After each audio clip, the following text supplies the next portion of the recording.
Kakak lagi ngapain sih, Kak? Ini loh, kakak lagi ngasih pupuk biar tanaman kita jadi makin subur. Wah, pupuk bermanfaat banget ya, Kak? Iya, pastinya. Kan kalau pupuk yang dari kotoran hewan itu, kalau diolah bisa jadi energi alternatif loh. Masa sih, Kak? Kok bisa? Nanti jadi bahan bakar gitu? Iya, bisa banget Rio. Karena nanti kalau diolah lagi, dia bisa menjadi energi biomasa dalam bentuk biogas. Wah, jadi kotoran hewan itu bisa diolah lagi ya menjadi gas ya, Kak? Yups, betul banget. Nah, teman-teman, apakah di dekat rumah kamu ada peternakan? Binatang apa saja yang dipelihara di peternakan itu? Wah, kalau ada, kalian bisa memanfaatkannya tuh. Kotoran hewan bisa menjadi biogas, teman-teman. Ilmu itu memang luar biasa. Rio, Kakak. kamu masih pingin tahu nggak tentang energi biogas? Masih dong, Kak. Pas banget, lihat deh. Kakak punya teks berita tentang pengolahan energi biogas. Tuh, mau baca bareng nggak? Mau, Kak. Oke deh, kita baca bareng ya. Oke, Kak. Tapi sebelum itu, kita baiknya berdoa dulu. Agar ilmu yang kita dapatkan hari ini bisa bermanfaat dan kita semua juga bisa diberikan kesehatan. Berdoa, kita mulai. Berdoa selesai. Amin. Amin. Ya udah, langsung aja yuk kita baca beritanya. Yuk. Indonesia merupakan negara dengan sumber daya alam melimpah. Kekayaan alam tersebut membuat masyarakat Indonesia banyak menggunakan energi tidak terbarukan. Energi itu berasal dari bahan bakar fosil, yaitu minyak dan gas bumi. Namun saat ini, sebagian masyarakat sudah mulai memanfaatkan energi alternatif yang merupakan pengolahan energi biomasa dalam bentuk biogas. Biogas merupakan gas metana yang dihasilkan dari proses fermentasi atau pembusukan bahan organik, misalnya kotoran manusia atau hewan, serta limbah lain yang berasal dari makhluk hidup. Fermentasi tersebut mengubah bahan organik menjadi bahan lain yang mengandung gas metana dan karbon dioksida. Biogas digunakan oleh masyarakat sebagai sumber energi untuk keperluan sehari-hari. Beberapa desa di Indonesia sudah menggunakan energi biogas untuk keperluan sehari-hari. Berikut beberapa di antaranya. 1. Desa Penyabangan Bali. Sejak tahun 2011, warga desa Penyabangan sudah menggunakan biogas yang diperoleh dari pengolahan hewan ternak. Sebelum menggunakan biogas untuk memasak, mereka terbiasa menggunakan kayu bakar. 2. Desa Mendowo, Kediri. Desa ini terletak di kaki Gunung Anjas Moro yang sebagian besar warganya beternak sapi perah. Mereka memanfaatkan limbah kotoran ternak untuk diolah menjadi biogas. Selain dapat menghasilkan biogas sebagai sumber energi, mereka pun bisa mengurangi pencemaran air sungai di lingkungan. 3. Desa Argosari, Malang. Warga desa Argosari telah menggunakan biogas untuk memasak sehari-hari. Sebelumnya, mereka menggunakan kayu bakar. Warga pun menanami kembali hutan desa yang dulu sering ditebangi. Tindakan itu membuat mereka memiliki persediaan air yang cukup untuk keperluan sehari-hari. 4. Pasuruan. Terdapat 4 desa di Pasuruan yang sudah menggunakan biogas, yaitu Desa Gunung Sari, Desa Ngempiring, Desa Comoro, dan Desa Kumbo. Hampir semua warga dari keempat desa tersebut sudah menggunakan biogas untuk memasak sehari-hari. Mereka tidak lagi menggunakan kayu bakar atau gas LPG. Nah, gitu ceritanya, Dek. Sekarang menurut kamu gimana? Apa yang kamu tangkap dari cerita tadi? Wah, aku jadi ngerti, Kak, proses terbentuknya biogas. Apa coba? Jelasin sedikit. Biogas merupakan gas metana yang dihasilkan dari proses fermentasi. Pinter banget sih Ria sekarang. Hebat. Nah, terus kamu inget nggak, Dek? Tadi energi alternatif apa saja yang digunakan oleh warga di setiap desa? Oh, inget dong, Kak. Pak. Mereka menggunakan biogas, Kak. Biogasnya berasal dari kotoran hewan ternak. Yap, betul banget. Nah, terus menurut kamu nih ya, gimana sih keadaan di desa Penyambangan dan juga Argosari setelah menggunakan energi alternatif biogas? Sekarang warga di sana sudah tidak menggunakan kayu bakar lagi deh. Mereka menggunakan biogas untuk memasak sehari-hari. Tepat sekali, berarti kamu benar-benar menyimak ya tadi beritanya? Iya dong, Kak. Jadi karena itu juga mereka bisa sangat menghemat energi. Pepohonan juga nggak perlu lagi tuh ditebang-tebangin. Iya, Kak. Dengan menanami kembali hutan yang dulunya sering ditebang, mereka jadi punya persediaan air yang cukup untuk keperluan sehari-hari. Keren banget ya, Kak. Keren banget memang. Nah, energi alternatif itu sangat besar manfaatnya dan juga ramah lingkungan. Wah, kalau begitu nanti aku mau minta ibu supaya beralih menggunakan biogas. Ide bagus tuh, Dek. Wah, iya. Teman-teman, Kak Zara sekarang akan ajak kalian menyunting kalimat pada teks prosedur menggunakan kata penghubung yang tepat. Coba teman-teman perhatikan teks ini. Ada beberapa kata-kata yang dicetak merah, yaitu sebelumnya, selanjutnya, kemudian, sesudah itu, setelah, dan terakhir. Kata-kata tersebut merupakan kata hubung yang berguna untuk menghubungkan satu kalimat dengan kalimat lainnya. Dengan demikian, kita akan mendapatkan satu bacaan utuh tentang proses pembuatan biogas. Sekarang, yuk kita sama-sama berlatih menyunting kalimat-kalimat di dalam bacaan berikut ini. Memasak telur mata sapi. 1. Siapkan bahan dan alat, yaitu telur, garam, wajan, sendok, piring, dan mangkuk kocok. 2. Nyalakan kompor dengan api sedang. 3. Letakkan wajan di atas kompor. 4. Tuangkan minyak goreng secukupnya ke dalam wajan. 5. Tunggu minyak panas. 6. Pecahkan telur dan tuangkan isinya ke wajan. 7. Angkat telur matang, sajikan di atas piring. Telur mata sapi siap dihidangkan. Untuk menjadi satu bacaan yang utuh tentang proses memasak telur mata sapi, kita akan menghubungkan kalimat-kalimat dalam teks prosedur ini dengan menggunakan kata penghubung. Sebelumnya, selanjutnya, kemudian, sesudah itu, setelah, dan terakhir. Pertama-tama, kita perhatikan kalimat pertama. Kita dapat menyuntingnya dengan menambahkan kata hubung sebelumnya di awal kalimat. Sehingga kalimatnya menjadi sebelumnya, siapkan bahan dan alat, yaitu telur, garam, wajan, sendok, piring, dan mangkok kocok.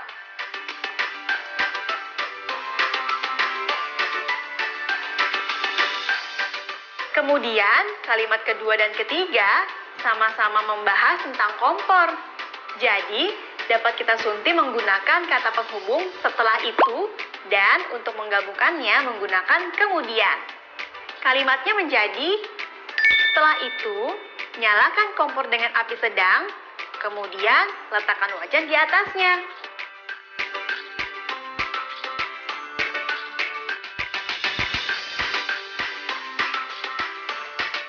Kalimat keempat merupakan langkah selanjutnya dalam membuat telur mata sapi. Maka dapat langsung kita sunting menjadi selanjutnya, tuangkan minyak goreng secukupnya ke dalam wajan.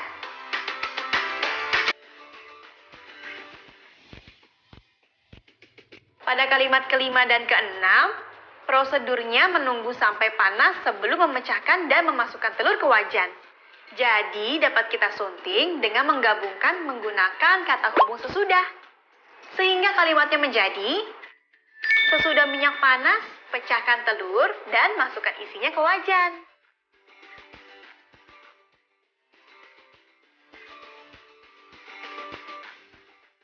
Kalimat ketujuh merupakan prosedur terakhir, sehingga dapat disunting menjadi, terakhir, angkat telur matang, sajikan di atas piring, telur mata sapi siap dihidangkan.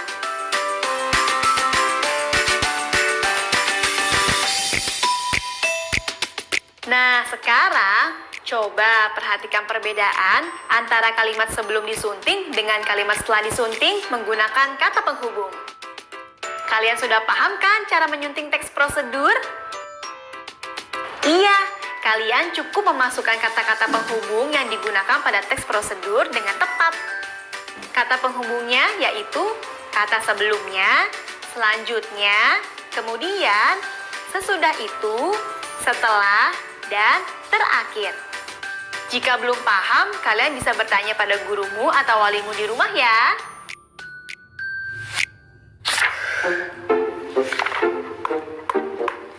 Kak, aku ada tugas lagi nih. Membuat diagram alir, tapi aku bingung, Kak. Bingungnya kenapa? Aku bikin diagram alir tentang apa ya, Kak? Apa ya enaknya? Oh, tadi kan kamu udah baca teks ya? Tentang pemakaian biogas di beberapa desa di Indonesia. Oh, iya. Terus, tapi apa hubungannya? Ya, kamu bisa bikin materi dari situ. Tentang itu aja. Oh, iya ya. Tapi gimana caranya? Nah, kalau gitu kakak akan kasih contohnya dulu ya. Oke, Kak. Nah, lihat nih, kamu bisa membuat diagram alir tentang pembuatan biogas seperti ini.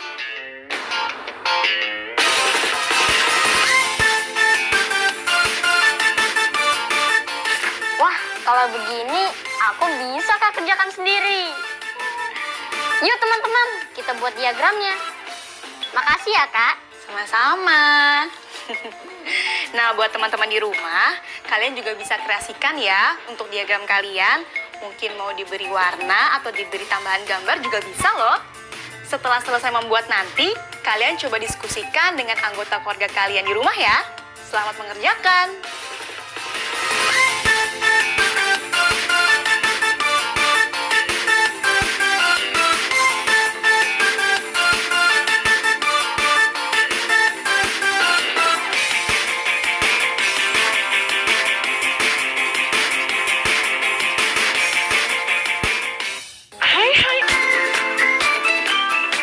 Hai teman-teman, yuk kita buka buku latihan kita. Kakak akan memberikan soal latihan untuk kalian. Perhatikan gambar panel surya berikut ini ya.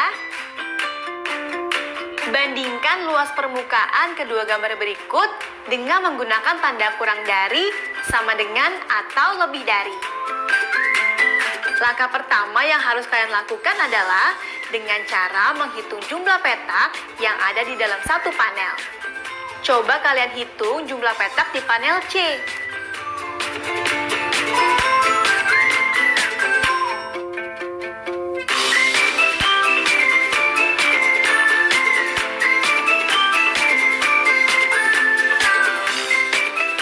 Jumlah petak yang ada di panel C berjumlah 25 petak. Kemudian, yuk hitung jumlah petak di panel 3.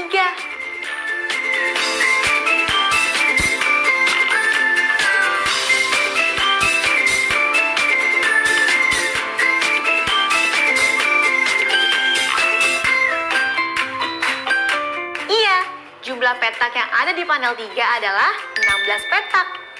Sehingga panel C lebih dari panel 3. Lingkari ya tanda lebih darinya seperti ini. Selanjutnya, yuk kita bandingkan keliling permukaan kedua gambar ini dengan menggunakan tanda kurang dari, sama dengan, dan lebih dari. Mulai dari gambar pertama ya.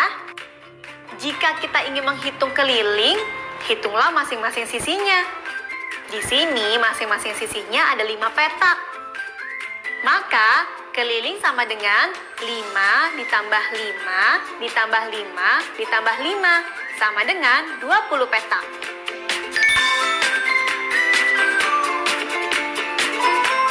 Untuk gambar panel surya kedua terdapat 4 petak di masing-masing sisinya.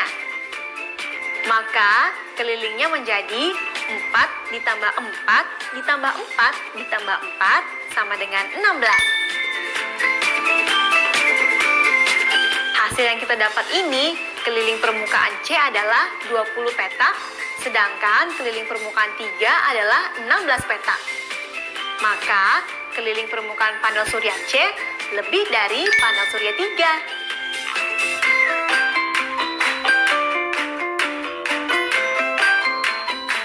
Nah, kalian ingin tahu bagaimana cara menghitungnya lebih jelas?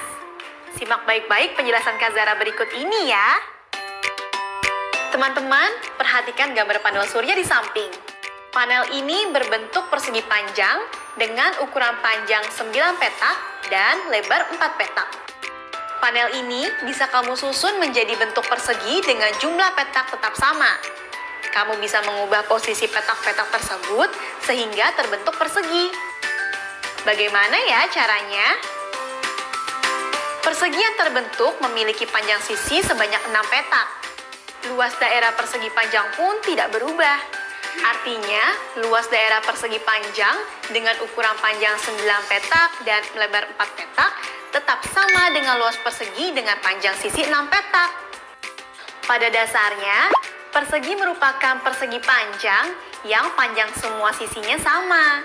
Oleh karena itu, kamu bisa mencari rumus luas daerah dan keliling persegi dengan memanfaatkan luas daerah dan keliling persegi panjang. Apa kamu setuju? Berdasarkan uraian tersebut, yuk kita lengkapi rumus berikut ini. Luas daerah persegi sama dengan luas daerah persegi panjang dengan ukuran panjang dan lebar yang sama. Yaitu apa, Ayo Rio? Panjang kali lebar, Kak. Yap, betul sekali. Misalkan S adalah panjang dari sisi persegi, maka diperoleh luas daerah persegi sama dengan sisi kali sisi atau S kuadrat. Kemudian, keliling persegi sama dengan 2P ditambah 2L sama dengan dalam kurung 2 kali sisi ditambah 2 kali sisi. Bisa disingkat menjadi 4 kali sisi. Jadi, rumus luas daerah dan keliling persegi secara berturut-turut adalah luas sama dengan S pangkat 2 atau S kuadrat. Dan keliling sama dengan 4 kali sisi. Yuk kita catat rumusnya di buku catatan kita.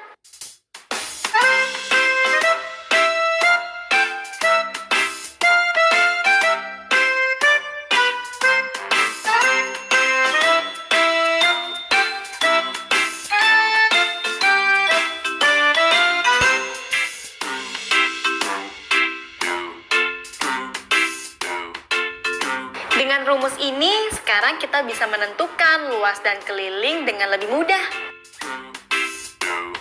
Sekarang kita kerjakan soal berikut bersama-sama yuk. Perhatikan kedua gambar panel surya ini. Kita akan menggunakan rumus keliling persegi dan persegi panjang. Dibuka lagi ya buku catatannya. Panel surya A memiliki luas 20 meter persegi dan panel surya B memiliki luas 25 meter persegi. Panel surya manakah yang kelilingnya lebih kecil dari 20 meter? Rio akan memandu kalian untuk menjawabnya ya. Oke, Kak. Teman-teman, pertama-tama kita harus hitung keliling panel surya A dulu.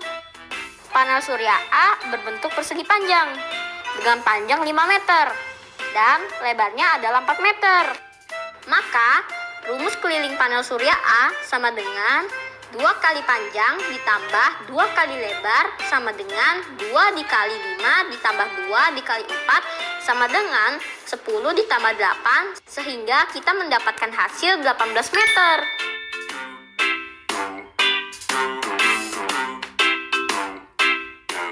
Selanjutnya, panel surya B berbentuk persegi. Setiap sisinya 5 meter. Sehingga untuk menghitung keliling panel surya B, kita menggunakan rumus 4 kali sisi. Sama dengan 4 dikali 5 sama dengan 20 meter.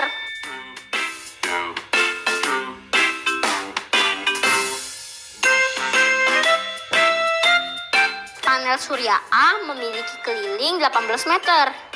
Panel surya B memiliki keliling 20 meter. Manakah yang kelilingnya lebih kecil dari 20 meter? Betul sekali. Jawabannya adalah panel surya A. Wah, kalian hebat teman-teman.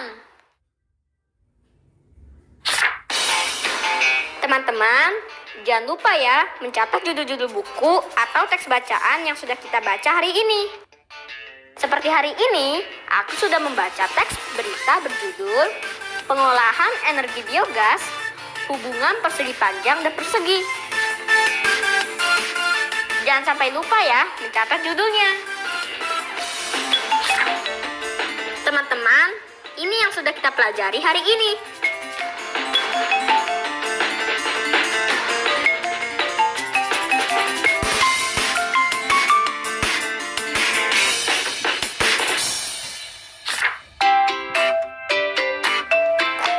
Selesai?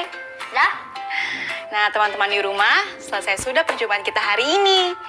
Jangan lupa ya untuk mengulang materi kalian yang sulit agar bisa semakin mengerti. Betul, Kak. Agar kita semakin pintar. Kalau begitu, kami pamit undur diri dulu ya. Sampai ketemu besok. Dadah! Sekarang tetap belajar dari rumah ya teman-teman. Ingat, jaga jarak, rajin mencuci tangan, dan pakai masker agar kita mencegah penyebaran COVID-19. Sampai jumpa!